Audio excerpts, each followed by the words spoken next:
Hola gente Humus, en el audio anterior hablaba de cómo comenzamos este tránsito por el maíz, cuyos protagonistas no debemos olvidar en esta memoria que fueron, además del sueño, los niños, donde encontrábamos junto a mi hija valores coherentes que no encontrábamos en la sociedad actual, y que eso nos abrazó a todos, a niños y adultos por igual.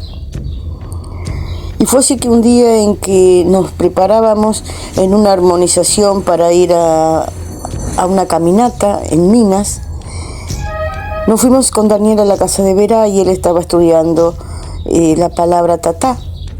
Pero como no era nuestro idioma, me dio por buscar y hurgar en la palabra fuego, dándome cuenta que fue ego, que el fuego es el espíritu del abuelo primero. Y así nos fuimos en este tránsito del maíz a dejar a Minas nuestros egos amorosamente en el fuego, sin saber lo que allí iba a acontecer. En su momento pensé que no había sucedido nada de lo que tenía que ver con el propósito. Algunos ni siquiera pudieron llegar. Otros se retiraron el mismo día. La gente comenzó a hacer cosas extrañas. La que nunca lloraba a raudales. El que tenía más ego estaba tan tranquilo que nadie se podía esconder detrás de él. Era como que cada uno estaba viendo a la cara su propia sombra. Las mujeres estábamos en una hermosa conexión, pero los hombres volvieron de buscar leña del monte todos peleados. Pero la noche fue lo peor, el cual sería la ceremonia, mi primera ceremonia. Pero comencé a sentir una vibración tal que la comparaba a una turbina a punto de explotar. Fumaban marihuana, haciéndose una nube espesa que obligaba a los que no fumaban a retirarse y a aquellos que estaban en abstinencia. Se realizaban unos a otros masajes con una energía sexual densa que abarcaba el círculo, por lo que me di cuenta que yo no estaba capacitada para sostener esa energía. Cuando llegué a mi casa pasé 3 días acostada. Mi cuerpo temblaba. Pensé al principio que era una gripe, después sentí que estaba en estado de pánico, pero hoy, mientras transcribo estas memorias, me doy cuenta, mi espíritu se estaba acomodando, o tal vez mi alma, a su nueva dimensión. Había comprendido. Claro que había comprendido. Cuando alguien llama a una ceremonia, está abriendo un portal. Y ya junto a Daniel ya lo habíamos abierto en la casa de Verá, porque las palabras también son portales. Cuando hablamos de dejar nuestros egos, lo que sucedió es que hubo resistencia, pero nos pudimos ver a la cara. Sirvió para ver la responsabilidad que conlleva abrir ciertos portales. Quien no lo comprendieron, luego cayeron. Me di cuenta que si nos decidíamos a trabajar los enojos, nos enojábamos más. Lo mismo pasaba si decidíamos trabajar la ansiedad, nos pondríamos más ansiosos. Y es porque hay resistencia, y si la hay, es porque estamos laborando en ellas. Con respecto a esto último, transcribo un texto que se refiere también a los mensajes subliminales, a cómo el gran poder se mete en nuestros sueños, sentimientos, lenguaje, desvirtuándolos. Y me voy a extender en este tema. Tiene que ver con las palabras de Krishna, el guerrero Arjuna, en el Bhagavad Gita. Si crees que puedes retirarte y escapar de los conflictos de la vida, no estás en lo cierto, no es verdad. Mucha gente ni siquiera sabe cuál es la batalla con este conflicto incesante dentro de cada individuo, en todo momento. No es solo la mente lo que está luchando, incluso las células de nuestro cuerpo se esfuerzan por sobrevivir. Hay fuerzas inferiores en el cuerpo que están intentando destruir nuestro cuerpo físico, pero hay otras que intentan resistir y así la vida continúa. De la misma manera hay una lucha, un conflicto continuo en el plano psicológico en cada momento, tanto como si se es consciente o no. Si no tienes trabajo y si tienes el tiempo para pensar y observar este conflicto, te sorprenderás de ver que no hay ni un solo momento en que dos pensamientos no colisionen. Nunca hemos visto este fenómeno. Aquellos que tienen tiempo pueden interiorizar y observar sus pensamientos como testigos silenciosos en las esferas más profundas del ser individual y pueden ver los pensamientos cómo colisionan, sobreviviendo y muriendo en cada momento. Y nacen nuevos pensamientos y los viejos mueren.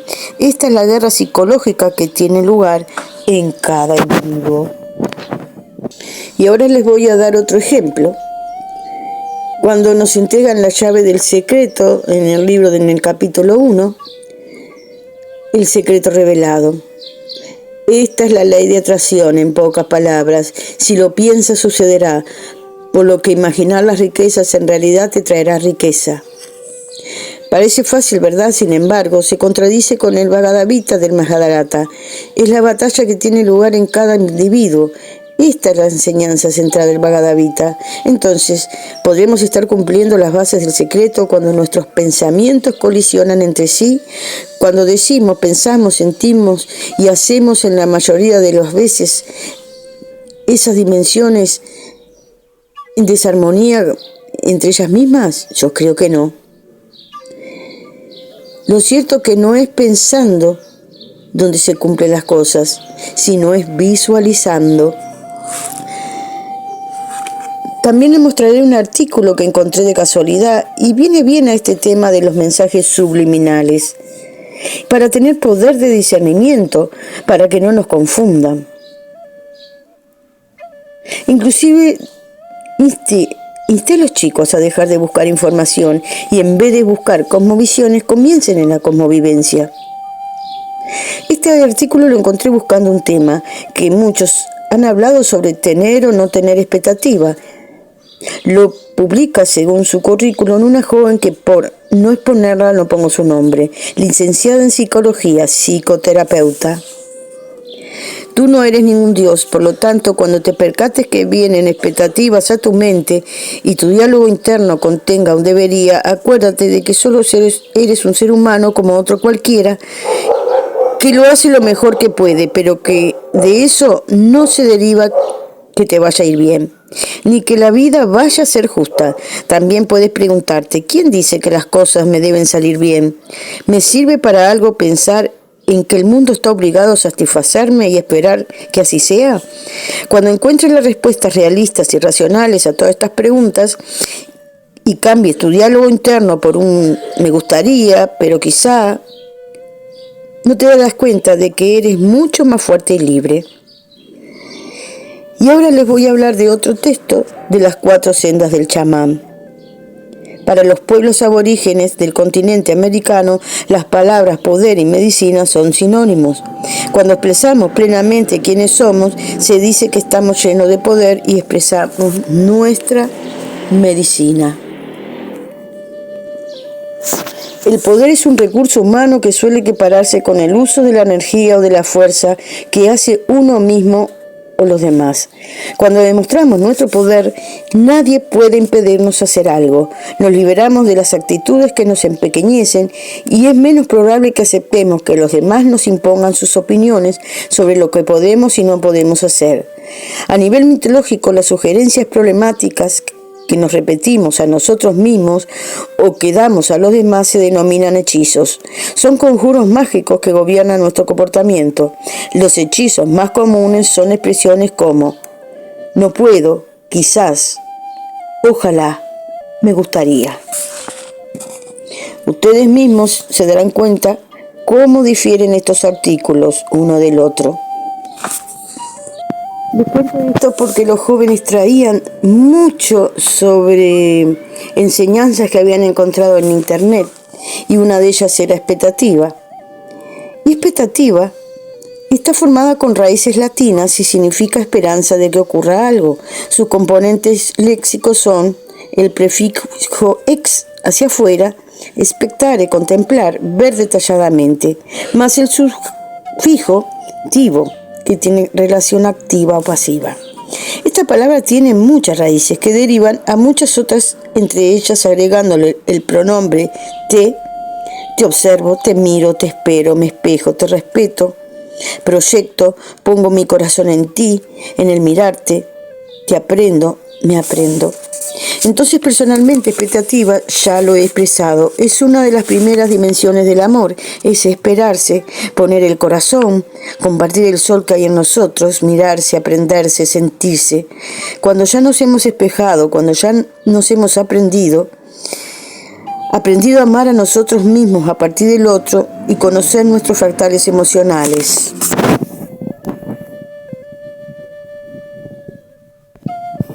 Comenzamos entonces a tener un verdadero conocimiento del otro ser y el nuestro propio. El conocimiento lleva luego a la sabiduría. La sabiduría tiene que ver con el aprendizaje de los sentidos, después de haberse escuchado, palpado, mirado, olido. Y de pronto descubrimos que no nos acompañamos en nuestro ritmo y vibración, o seguimos juntos valorándonos aún más, o cerramos el círculo. El sentirse traicionado por la otra persona en oportunidad significa que de pronto se corta el hilo conductor del aprendizaje mutuo, del esperarse, del respetarse.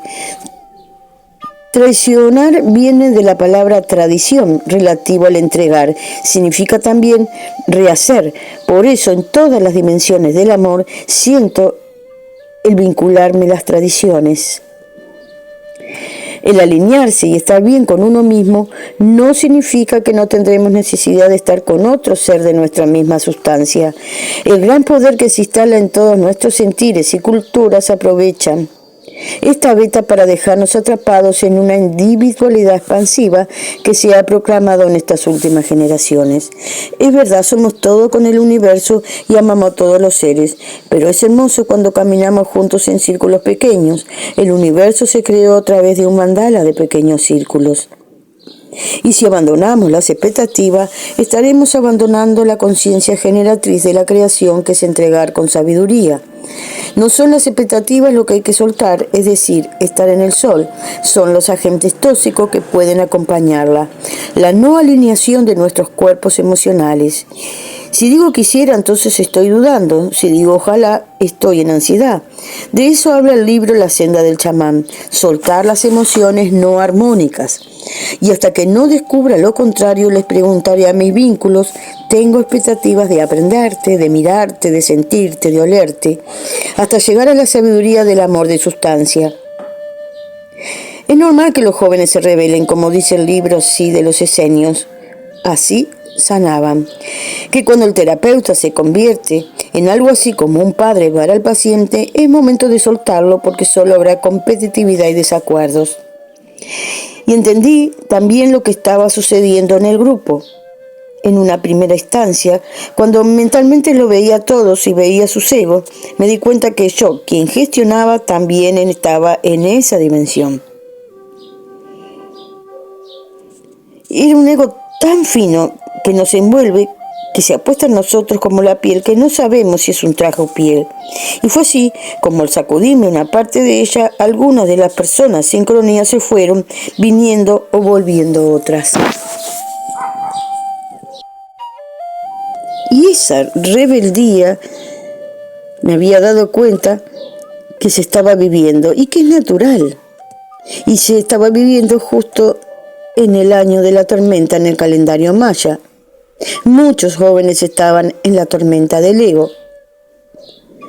Por lo que luego de una segunda caminata donde trataban de destruir todas las estrategias pautadas, porque los rituales son siempre benéficos. Cuando se busca someter a una persona, alienar el cuerpo psicológicamente, no es una herramienta ni una estrategia para una mejor comunicación y realización. Son herramientas solamente para sometimiento, y esos no son rituales. En esta caminata, todas estas estrategias las querían destruir. Entonces, les dije, con verdadero amor, porque entendía que estaban en esa tormenta y que a veces es necesaria esa rebeldía, como también los viejos lo vivimos alguna vez, porque serían parte luego de su libertad. Por lo que les dije, ahora han de buscar ustedes mismos por otro lado. Yo ya les mostré lugares, contactos, no tengo más herramientas para darle. Y recuerdo que Claudio se me acercó y me dijo, Raquel, tú no puedes soltarnos. Yo aún no estoy preparado, no estoy pronto. Por lo que le contesté, sí, tú estás pronto porque sabes que no lo estás. Porque el día que digas que ya estás pronto, que no tienes nada que aprender, es porque estarás muerto.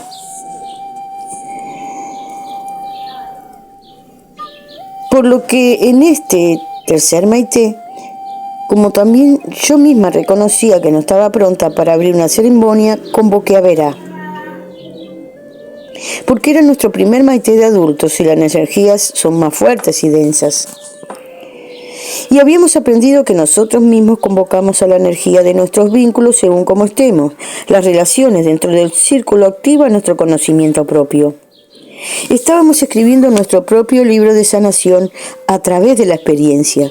Sabíamos ahora, si nos enojábamos, era que nos estaban mostrando algo de nuestro interior. Y así fue como comenzamos a caminar en el tránsito en azul, como le llamaba. Había tenido un sueño, donde una voz nos decía a Daniel y a mí, deben caminar por el tránsito azul.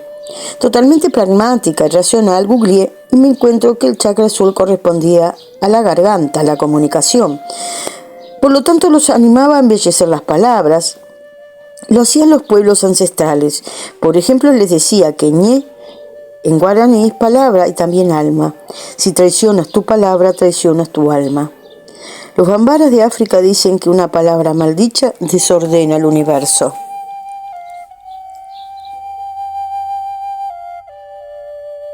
No solamente juntar letras, ella tiene cuerpo, alma y espíritu. Es un recipiente de energía. Mas solo tenía que dejarme llevar. El misterio del sueño se nos iba a presentar y los que nos presentó fueron los egos. Los veíamos más.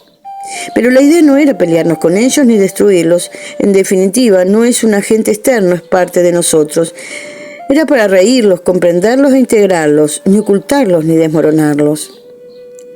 Según me contó Vera, que en oportunidades guías espirituales envían energías de sabiduría, inclusive de los ancestros que enviaban señales a través de los sueños. Era aún difícil de entender, estábamos en la dimensión de la mente, pero lo cierto es que los sueños nos guiaban. Pero también trabajábamos con la palabra, me di cuenta. Me di cuenta cuando los jóvenes traían esa gran información, como no tener apegos, no tener expectativas, vivir el aquí y ahora. El gran poder, como dije, dan herramientas pero desvirtuadas. No tener expectativas, vivir el aquí y ahora sin ninguna reflexión. Vivir el aquí y ahora no es beberse la copa de un solo trago. Lo que hacemos hoy es futuro. Quitar la mente, decían, pero si es parte nuestra. Limpiarla sí. Es el arquetipo masculino. Es una semilla que vive dentro de nosotros. Es una energía. Es la energía de la acción. Y mientras escribo estas memorias me doy dando cuenta que sí, que el tránsito en azul tenía mucho que ver con la comunicación. Porque esta cubre un amplio espectro de nuestras vidas. Comunicación no son solo palabras, son gestos, acciones, lo que se dice y lo que no se dice. Por eso en el siguiente Maite trabajamos los trajes. Haber trabajado los egos, los espejos, no es lo mismo lo que sentimos, lo que pensamos y manifestamos, y todo eso es comunicación. Y para ello era necesario limpiar nuestra mente, ser coherentes en todas nuestras dimensiones, porque los pensamientos se organizan alrededor nuestro, formando una energía. Por eso convocamos a los vínculos de nuestras energías. Si nos desvalorizamos, vamos a convocar a quien nos desvalorice. Y si vemos cómo están nuestros silencios llenos de ruidos, veremos cómo están nuestras palabras. Tenemos muchas porque no las hacemos sagradas. Vera nos contó una historia, el cual un ñanderecó convocó a los guías espirituales de otras aldeas, los cuales tuvieron que caminar mucho por la selva antes de llegar a destino.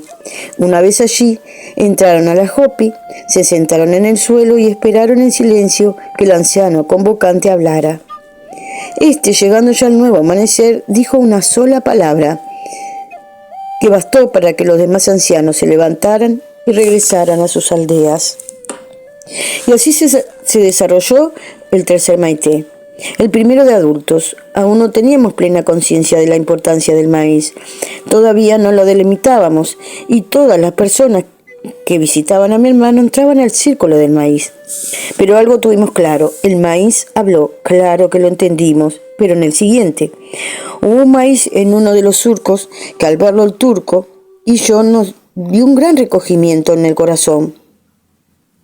Pero como en ese surco había también cultivado Daniel, los dos discutían y se negaban y señalábanse uno al otro que lo habían plantado. Pero supimos quién fue al año siguiente. El maíz lo había indicado. El turco murió de una grave enfermedad. O sea, que el maíz preveía el futuro. El amuleto, luego que se cosechan todos los maíces, se realiza una pila y cada uno saca sin mirar, solo sintiendo con el corazón. Y siempre se va a sacar el que va a hablar de nosotros, como una carta de tarot. Pero aún nos faltaba la fe.